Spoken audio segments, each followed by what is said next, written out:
ইয়া রহিম।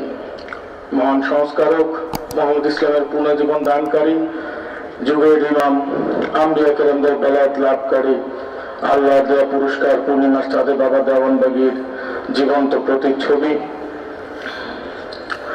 মোহাম্মদ ইসলামের প্রতিষ্ঠাতা ও সত্তাধিকারী সুফি সম্রাট হযরত মাহবুবে খোদা দেওয়ানবাগী মাতাজিল্লাহুল আলী হুজুর গত 28/12/2020 ইংরেজি তারিখে ওফাত লাভ করেন। তিনি সঠিকভাবে মোহাম্মদ ইসলাম পরিচালনার জন্য গত 27/12/2020 তারিখে উপস্থিত 4 পুত্র, 2 কন্যা, তার স্ত্রী, 2 পুত্রবধূ ও খাদেমদের সম্মুখে কতিপয় নির্দেশনামূলক ওসিয়ত করেন।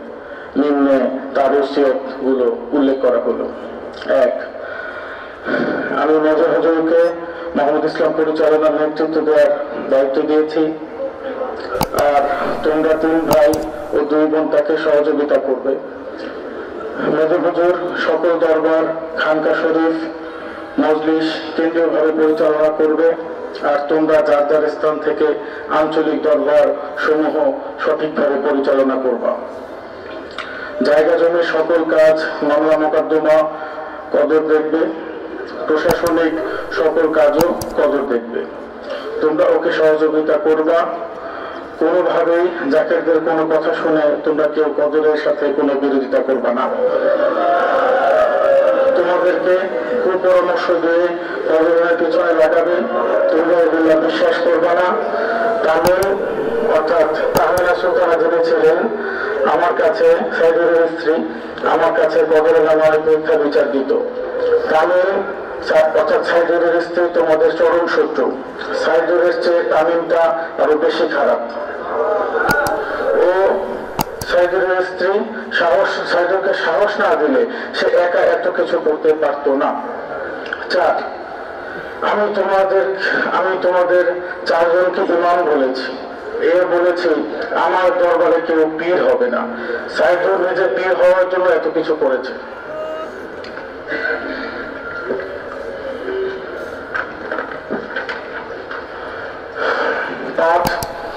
আমাদের তরিকা একটি সাজানো বাগান, আমি এটি জলে ভাসাইয়া দিব না। এই যুদ্ধে কদর যদি আমার পাশে না গিয়ে আসতো তাহলে তোমাদের অস্তিত্ব থাকতো না। দয়াল বাবাজান তার 4 সাহেবজাদা একমাত্র চলার নির্দেশ প্রদান করে বলেন, বিপদগামী সাইদুর, তার স্ত্রী এবং পরিবার বা তাদের অনুসারীদের কুপরামর্শে তোমরা কখনো নিজেদের মধ্যে ফেতনা করবা না। ওরা তোমাদের ক্ষতি করার চেষ্টা করবে, তোমরা সবসময় সতর্ক থাকবা। তোমরা তামিম অর্থাৎ সাইদুরের স্ত্রীকে কখনোই সুযোগ দিবা না।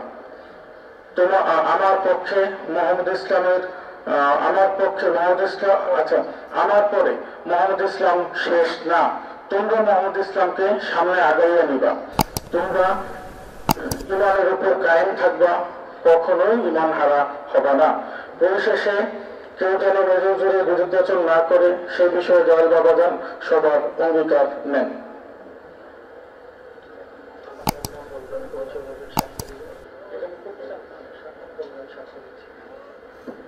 আমি ইমাম ডক্টর সৈয়দ এফ এম মঞ্জুরে খোদা, পরিচালক দেওয়ানবাগ শরীফ, আমি সাক্ষ্য দিচ্ছি যে বাবাজানের কনিষ্ঠ সাহেবজাদা, আমি সাক্ষ্য দিচ্ছি যে মহান মুর্শিদের যে সাথে আমরা অঙ্গীকার করেছি আমরা তা বাস্তবে অক্ষরে অক্ষরে পালন করব, এবং মহান মুর্শিদের কাছে আমরা যে অঙ্গীকারে আবদ্ধ হয়েছি আমরা যেন সেই অঙ্গীকার মতো সারা জীবন চলতে পারি। মুর্শিদ যেন সেই তৌফিক দেন এবং এবং এবং সেই সাথে মহান মুর্শিদের কাছে ক্ষমা চাই, তিনি যেন দয়া করে আমাদের সমস্ত ভুলটা যদি মাফ করে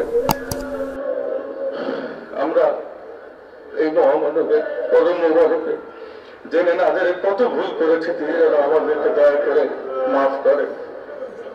আমি এই পর্যায়ে বড় সাহেব হুজুরকে শের সাহেব হুজুরের কাছে দিচ্ছি।